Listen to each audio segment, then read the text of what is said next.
High everyone, स्वागत छ तपाईहरुलाई फेरि पनि अर्को एउटा नयाँ भिडियोमा। फ्रेन्ड्स, स्यामसङले हाम्रो नेपालमा आफ्नो स्यामसङ ग्यालेक्सी A27 5G लाई चाहिँ लन्च गरिसकेको छ। र फ्रेन्ड्स, एउटा कुरा म के भन्न चाहन्छु भने यो पहिलो A सिरिजको फोन हो जसमा तपाईहरुलाई स्न्यापड्रागनको चिपसेट दिएको छ र बाँकी स्पेसिफिकेसनको बारेमा हामी अगाडि भिडियोमा कुरा गर्नेछौं। यो मोबाइल हाम्रो नेपालमा के कति प्राइस पोइन्टमा लन्च भएको छ र मोबाइलको स्पेसिफिकेसनको बारेमा पनि डिस्कस गर्नेछौं। त्यसैले भिडियोलाई अन्तसम्म हेरिदिनु होला। अब तपाईहरुको टाइम वेस्ट नगरी सुरु गरौँ आजको भिडियो। फ्रेन्ड्स, आगामी दिनमा अरु यस्तै इन्ट्रेस्टिङ भिडियो हेर्नको लागि प्लिज हाम्रो च्यानललाई सब्स्क्राइब गरिराख्नु होला। साथमा यो भिडियोलाई लाइक र शेयर पनि गरिदिनु होला। सबैभन्दा पहिला हामी कुरा गरौँ स्यामसङ ग्यालेक्सी A27 मोबाइलको डिजाइन र डिस्प्लेको बारेमा। डिजाइनको बारेमा कुरानु पर्दा फोनको ब्याक साइडमा same to same Samsung S26 को जस्तै डिजाइन देख्न पाउनुहुनेछ र अहिले चाहिँ तपाईलाई यो मोबाइलमा इन्फिनिटी ओ डिस्प्ले दिएको छ, यानी कि मोबाइल डिजाइन एकदमै राम्रो देखिन्छ। र बिल्ड क्वालिटीको बारेमा कुरानु पर्दा ओभरअल यो मोबाइल प्लास्टिक बिल्डको साथमा लन्च भएको छ र मोबाइलको फ्रेम पनि प्लास्टिकको रहेको छ। साथमा यो मोबाइलमा IP64 को रेटिङ पनि पाउनुहुनेछ। हल्का फुल्का पानीको छिटाहरू परे पनि मोबाइलले त्यस्तो कुनै प्रब्लम हुने छैन। ओभरअलमा डिजाइन र बिल्ड क्वालिटीको बारेमा कुरानु पर्दा नो डाउट मोबाइलको डिजाइन एकदमै राम्रो रहेको छ। तपाईलाई यो मोबाइलको डिजाइन कस्तो लाग्यो प्लिज कमेन्ट लेखिदिनु होला। अब हामी कुरा गरौँ डिस्प्लेको बारेमा। तपाईलाई यो मोबाइलमा 6.7 इन्चको FHD plus super AMOLED display दिएको छ। साथमा 120 हर्ट्ज को फास्ट रिफ्रेश रेट पनि दिएको छ, यानी कि डिस्प्ले डे टु डे युसेजको लागि एकदमै स्मुथ हुनेवाला छ। र ब्राइटनेस तपाईलाई यो डिस्प्लेमा 800 निट्स को पिक ब्राइटनेस दिएको छ। इन्डोर र आउटडोर युसेजको लागि तपाईलाई यो डिस्प्लेमा त्यस्तो कुनै प्रब्लम आउने छैन। ओभरअलमा डिस्प्लेको बारेमा कुरानु पर्दा नो डाउट मोबाइलको डिस्प्ले क्वालिटी चाहिँ एकदमै राम्रो रहेको छ। मल्टिमिडियाको लागि र गेमिङको लागि तपाईलाई यो डिस्प्लेमा त्यस्तो कुनै प्रब्लम आउने छैन। र चिपसेट तपाईलाई यो मोबाइलमा क्वालकम स्न्यापड्रागन 6 Gen 3 को चिपसेट दिएको छ।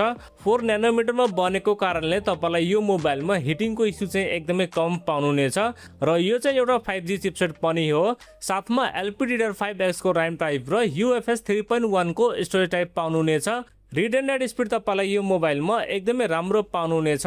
अब यो चिपसेटको एन्टुटु स्कोरको बारेमा कुरानु पर्दा यसको स्कोर लगभग 7 लाख जति आउँदछ, यानी कि गेमिङको बारेमा कुरानु पर्दा PUBG जस्तो गेम तपाईहरुले यो मोबाइलमा 60 FPS सम्म खेल्न सक्नुहुनेछ र कल अफ ड्युटी गेम तपाईहरुले यो मोबाइलमा 120 FPS सम्म खेल्न सक्नुहुनेछ।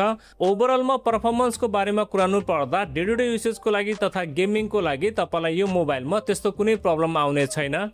त्यसैगरी सफ्टवेयर तपाईलाई यो मोबाइलमा out of the box android 16 दिएको छ, जुन चाहिँ One UI 8.5 मा रन गर्दछ। र अपडेट्सको बारेमा कुरानु पर्दा तपाईलाई यो मोबाइलमा 6 वर्षको मेजर एन्ड्रोइड अपडेट पाउनुहुनेछ। सफ्टवेयर एक्सपिरियन्स तपाईलाई यो मोबाइलमा एकदमै बबाल पाउनुहुनेछ।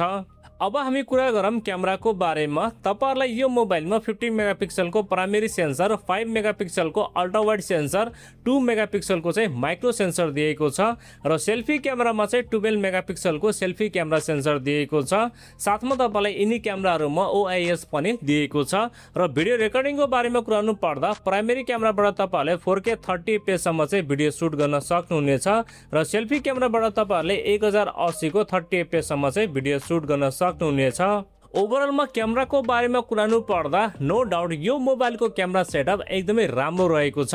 तपाईहरुले यिनी क्यामेराबाट फोटो र भिडियो चाहिँ एकदमै राम्रो क्याप्चर गर्न सक्नुहुनेछ। क्यामेराको मामलामा तपाईलाई यो मोबाइलमा त्यस्तो कुनै प्रब्लम आउने छैन। त्यसैगरी ब्याट्री तपाईलाई यो मोबाइलमा 5000 mAh को ब्याट्री र यो मोबाइलले 25 वाट को चार्जर सपोर्ट गर्दछ, बट चार्जर तपाईले अलगसँग किन्नु पर्ने हुन्छ। र ब्याट्री ब्याकअपको बारेमा कुरानु पर्दा एक दिनको ब्याट्री ब्याकअप तपाईलाई यो मोबाइलमा पाउनुहुनेछ।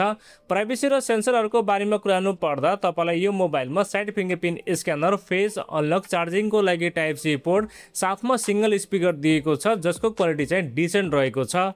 अब हामी कुरा गरौँ स्यामसङ ग्यालेक्सी A27 मोबाइलको प्राइसको बारेमा। यसको दुईवटा भेरिएन्ट हाम्रो नेपालमा लन्च भएको छ। 6+128GB 55,999 मा र 8+256GB 69,999 मा लन्च भएको छ। मेरो ओपिनियनको बारेमा कुरानु पर्दा 56,000 को प्राइसमा यो फोन राम्रो छ, किनभने तपाईलाई यो मोबाइलमा क्यामेरा सेटअप, डिजाइन, डिस्प्ले चाहिँ एकदमै राम्रो रहेको छ। एउटा यो मोबाइलको कमी मलाई के लाग्यो भन्नु पर्दा साइड फिङ्गरप्रिन्ट स्क्यानर भन्दा अन्डर डिस्प्ले फिङ्गरप्रिन्ट स्क्यानर दिएको भए अझ राम्रो हुने थियो। अब तपाईहरुलाई यो फोन यो प्राइस रेन्जमा कस्तो लाग्यो फ्रेन्ड्स, आफ्नो केही जिज्ञासा कमेन्टमा लेखिदिनु होला र आगामी दिनमा अरु यस्तै भिडियो हेर्नको लागि प्लिज हाम्रो च्यानललाई सब्स्क्राइब गरेर राख्नु होला। अर्को भिडियोमा भेट्ने बाचा गर्दै आजलाई बिदा लिन्छु। हवस्, धन्यवाद। जय नेपाल।